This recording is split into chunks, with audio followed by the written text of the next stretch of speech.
Hey guys, আজ আমি তোমাদের শেখাবো সোয়া চাপের মালাইকারি। এই সোয়া চাপটা তোমরা যে কোনো অনলাইন গ্রসারি শপ থেকে পারচেস করতে পারো। সম্পূর্ণ সয়াবিন আর গ্লুটেন দিয়ে তৈরি হয়। প্রথমে এটাকে নিয়ে এসে গরম জলে ফুটিয়ে পিস পিস করে কেটে লাল করে ভেজে তুলে নিয়ে একটা কড়াইতে বাটার গরম করে তাতে সাদা তেল দিয়ে তাতে গোটা গরম মশলা, শুকনো লঙ্কা ফোড়ন দিয়ে তাতে আদা বাটা দিয়ে কষে নিয়ে তার মধ্যে অ্যাড করে দেওয়া হচ্ছে বেশ খানিকটা খোয়া ক্ষীর। খোয়া ক্ষীরটা গলে গেলেই তার মধ্যে ফ্রেশ ক্রিম আর কাসুরি মেথি দাও। কাসুরি মেথি দিয়ে একটা সুন্দর গন্ধ আসলে তার মধ্যে চিজ অ্যাড করে দাও।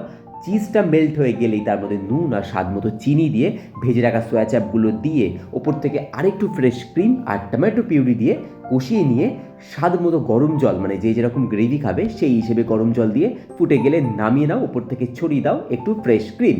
তাহলে গাইস, আজকেই বানিয়ে খাও আর সবাইকে তাক লাগিয়ে দাও। সম্পূর্ণ হাই প্রোটিন এই রেসিপিটা। ভালো লাগলে কিন্তু চ্যানেলটা সাবস্ক্রাইব করতে হবে। আর দেখা হচ্ছে পরের ব্লগে। ভালো থেকো, সবাইকে ভালো রেখো।